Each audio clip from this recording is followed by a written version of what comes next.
Please welcome Victoria Justice.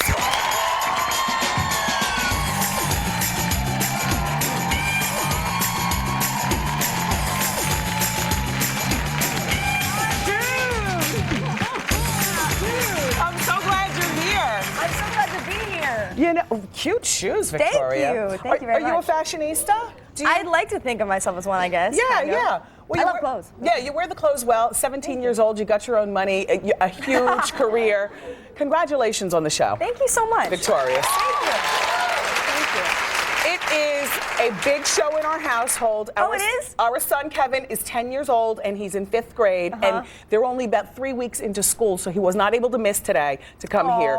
But he was like, Mommy, please, have her come back at some point, and I can bring some of the kids from the class and we can do it. So, Victoria, everybody went from Zoe 101 to headlining her own show. I did, yeah. And Zoe 101 was that show with Jamie Lynn Spears, and that was also a big show for the channel. That was a very big show. It was really fun. I was on it for 3 seasons, and I played a character named Lola.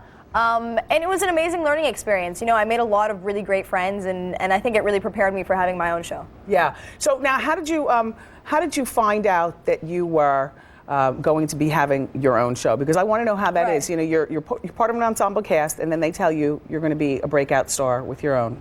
Well, basically what happened is that, at the wrap party for the last season, Dan Schneider, who's a creator of Zoe and created my show, he came up to me and he was like, I think you're really talented in this and that, and I'd love to give you your own show. And it was really cool. But I mean, it wasn't just like an instantaneous thing. It took like a couple of years to get it all finalized and figure out what the plot was going to be about. And so it wasn't just like I was on set one day and then they were like, you're getting your own show, confetti. And it didn't really happen like that. Dan Schneider, everybody, is the big cheese over at Victoria's show. But for those of us who are a little older, we remember Dan Schneider from Head of the Class. He was the fat boy in do you remember?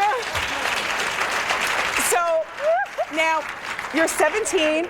You're about to turn 18. Yeah, February 19th, yeah. February 19th. So have you been driving around with the learner's permit? I have been. I'm really late on that train. I could have had my permit when I was 15, but instead I got it on my 17th birthday.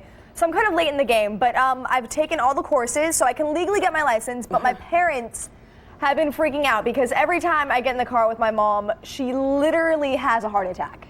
It's not okay. And it freaks me out because then, like, for example, one time we were driving in the car and we were at a stoplight and things were going pretty smoothly. She was still like hyperventilating in the corner, but we were gonna get through it, and then I had to make a left-hand turn, but I turned too wide and then I crossed the double yellow line and I went into oncoming traffic, and I've never seen my mom's eyes open as wide as they did that day. Well, it was very frightening.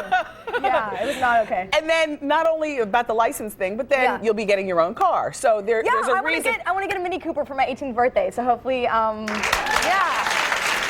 excited. I love it. I love talking to the Hollywood kids. It's funny to see you guys evolve. I remember the Zoe 101 and now your own show.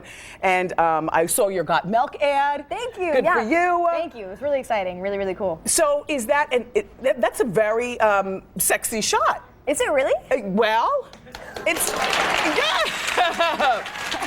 Listen. Thank you, I guess. I'll give you a compliment. Thank you. Well, I mean, you're a cute girl. You're coming of age. We all I'm remember. blossoming. Yes, which is a good thing.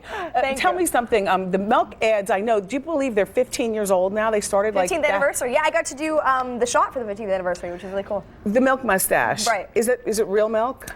Well, the one that they use for the photo shoot, it's a mixture of milk and other dairy products, so it's really, really thick and creamy, and when I had to sip it, it kind of tastes like cheesecake. It's very sugary, but they have to have it that way so it stays on when you're doing. And then they have a guy named Nigel who's British, and he's the only one that ever touches the milk mustaches, and he has a paintbrush, and he comes in and is like, darling, let me... just kind of dabs both sides. He's awesome. He's really cool. So now Halloween's just around the corner. Yeah. And I'm so excited! Yeah, me too. Do you have your costume already? Well, I've been thinking about this really intently because last Halloween I was filming, so I didn't have time to really do that with my friends. So this year I want to be either Pee Wee Herman, Kermit the Frog, or Edamame. Oh, Edamame. Edamame. I love it. Well, all right. Thank you.